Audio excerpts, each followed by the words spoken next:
Hello and welcome back to Netstalgia. I'm your host, internet historian and spiritual millennial, Benjamin Sugg-Life Chilcott. Joe Sugg is one of the biggest names in the UK YouTube Hall of Fame. He was part of one of the most legendary eras of YouTube and one of the largest members of the Brit crew. But now at only 34, he's close to being completely offline. So how did such a juggernaut from the 2010s disappear so suddenly? Did he fall off? Or walk away? Roll the intro!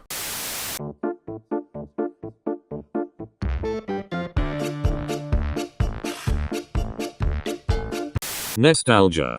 Joseph Graham Sugg was born on the 8th of September 1991 in Wiltshire, England. If he was a bit luckier, he would have been born slightly to the left. He had a normal upbringing. Some kid just growing up in the southwest. He had two parents and his sister Zoe. He wasn't great at school, being much better at more hands-on practical work. After school, he took on a roof thatching apprenticeship, as Wiltshire's about 150 years behind the rest of us technologically. I need it to be known, I really like Joe Sugg.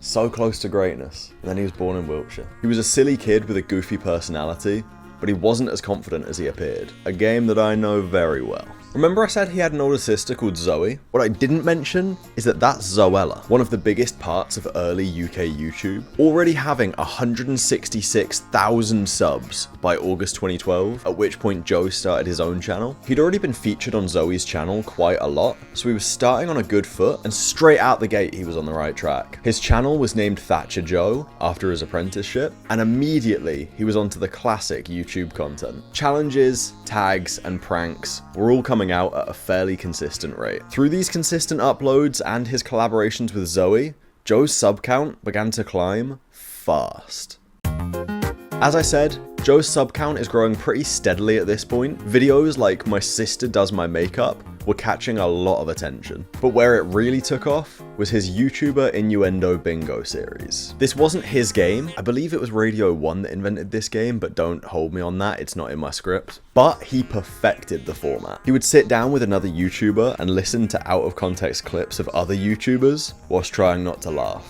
YouTuber Innuendo Bingo was a huge series for him, getting crazy views and guests, especially for his size at the time. He quickly became associated with other big UK YouTubers at the time.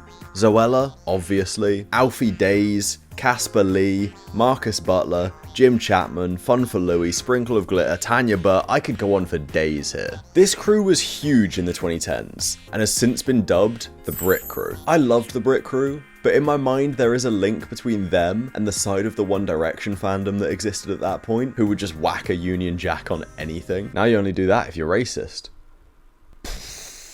In late 2013, Marcus Butler posted the YouTube Boy Band, a video of him, Joe, Alfie, and Jim singing terribly.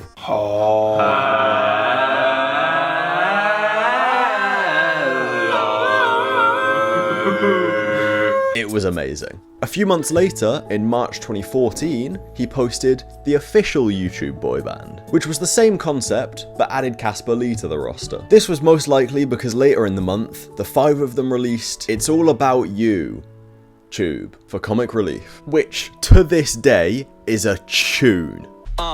Yeah, Mucky Bubba on the tracks, but relief, yeah. Joe began to expand his reach around this time, creating two new channels, ThatcherJoe Vlogs and ThatcherJoe Games. This was pretty standard in this era. It was the 2010s equivalent of starting a podcast. The gaming channel was pretty good. Nothing super new or crazy, but it was fun. However, the vlog channel was great. Joe's natural charisma and humor were really complemented by this low-planning, informal format. On the 6th of April 2014, he posted a legendary video, YouTuber Whispers. This is a format you probably know. One person's wearing headphones, the other person says a sentence to them. They then pass the headphones to the next person and say what they heard, so on, continue, go on, continue, and you go, and you continue, and you go, and you keep going till everyone's been, and then you see what sentence you end up with. This video featured Joe, Caspar, Alfie, Zoe, and my GOAT, My Name's Che.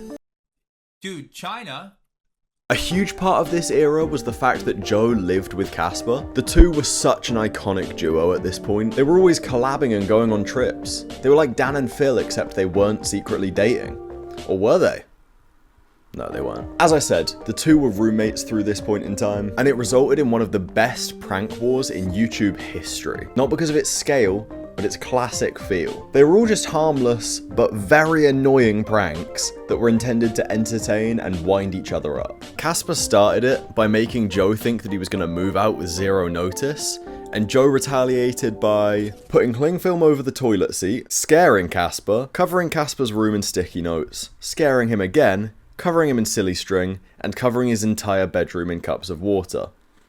All in one video. Seems like a reasonable reaction. This prank war went on for a long time. And honestly, Joe annihilated Caspar in severity and frequency. In January 2015, the pair voiced seagulls in the UK release of the SpongeBob movie, Sponge Out of Water. And then in September, he released Username Evie, a graphic novel about a girl whose dad creates a virtual world for her. It's a little more complicated than that, but just read the goddamn book. He later released 2 more books in this series. He was very open in admitting that it wasn't 100% him. He worked with other artists on the book, especially on the illustrations, a lesson he most likely learned from his sister. Also in 2015, busy year, in November, Joe and Caspar released Joe and Caspar Hit the Road, a film where fictionalized versions of themselves travel around Europe with no money or tech. Once again, it's more complicated than that, just watch the goddamn movie. I'm sorry, I don't know why I'm taking my aggression out on you. This was a fairly early example of YouTubers showing that they can actually sell real life tickets. I'd argue that this, alongside things like the Smosh movie, really opened the door for a lot of the big YouTubers we see now going to other art forms. They released Joe and Caspar Hit the Road USA almost exactly a year later, and if we hit 3.5k subs by my birthday, June 6th, Bob and I will get drunk and watch both of them. Around 2016 to 17, Joe's YouTube uploads started to slow. The platform was becoming more polished, and it felt like it was getting further and further from Joe's style of authentic, imperfect videos. Sugg Sundays remained fairly consistent, but a lot of other content was going. Pranks and tags weren't really the thing anymore. The expectations started to change. He didn't necessarily fall off, he just began to move away. YouTube began turning into a high production space, and he didn't want to scale his content because it would be unfaithful to what it had always been. It's a story we've heard a million times now. OG YouTubers no longer feeling like they belong, looking for a new place to express themselves. Some people find one, some people don't.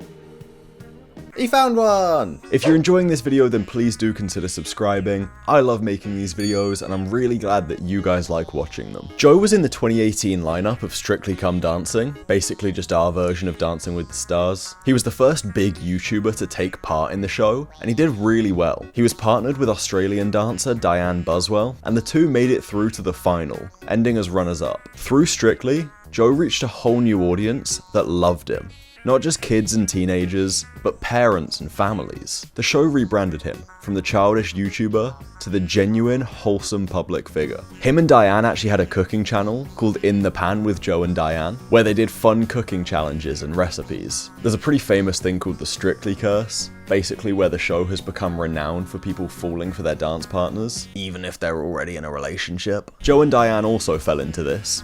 They were both single when they started, announcing that they were together just one day after the final aired. Thank you to Jess for this fact. When Joe announced that they were together, he used a picture where they were both wearing their outfits from the Pride of Britain Awards, which they'd attended in October, just 1 month after they started Strictly. Also in 2018, him and Caspar co-founded MVE Management, a talent management agency for influencers. This was their way of paving the way for the new generation of influencers, where they could use their knowledge and experience to help grow and protect people through their careers. Since its inception, MVE has signed loads of big names, like Tom Daly, George Clark, and Average Harry's babysitter, Lexi Murray.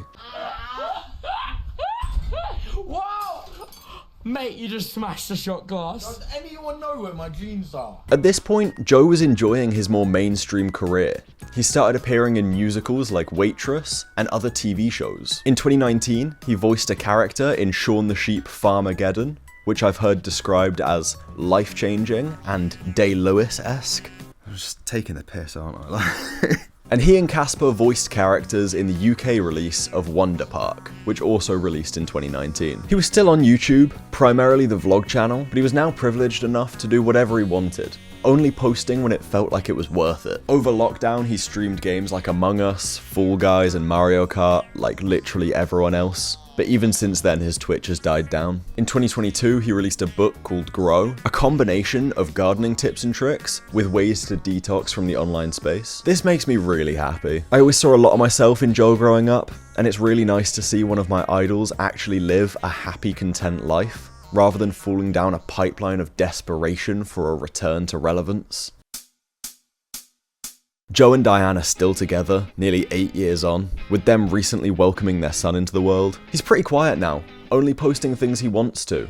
His art, family life, things like that. Joe represents a time when YouTube was much less structured. People didn't know what they were doing, so they did what they did know. Fun. It was sad when Joe faded away from YouTube, but looking back, he made the right call. The platform used to be perfect for him and the content he created, but if he'd have stayed, he would have had two choices: fade into irrelevance, or abandon the core of what his channel was: unstructured fun. It seems like a lot of the old YouTubers who are still happy have moved on to new things. I've said it before, but in my mind, YouTube is a place for creative people to be creative.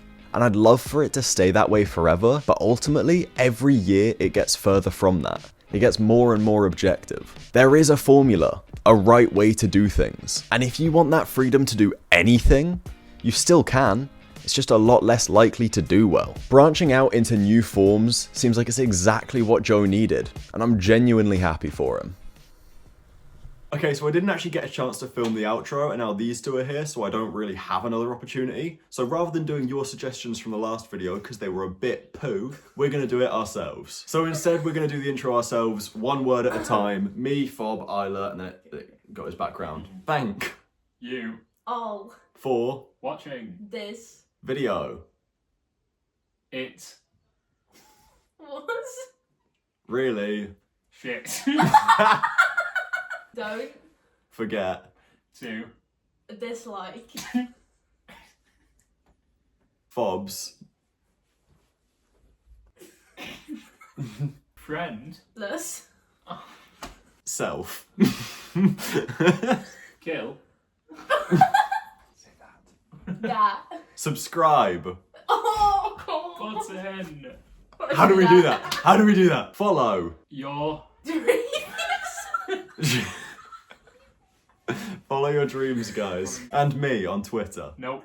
Follow me on X, the everything app. Amen. Follow Isla. Block Fob. Chillcot dude. By the way, put this on the screen. Oh, I will. At Dude. I'll put your Twitters on screen, or would you guys prefer Yeah, Instagram? just put my whole 5 minutes stand up set. Even the bits that aren't very funny? Yeah. Okay, Swallow it. cool. Alright, thank you. Bye.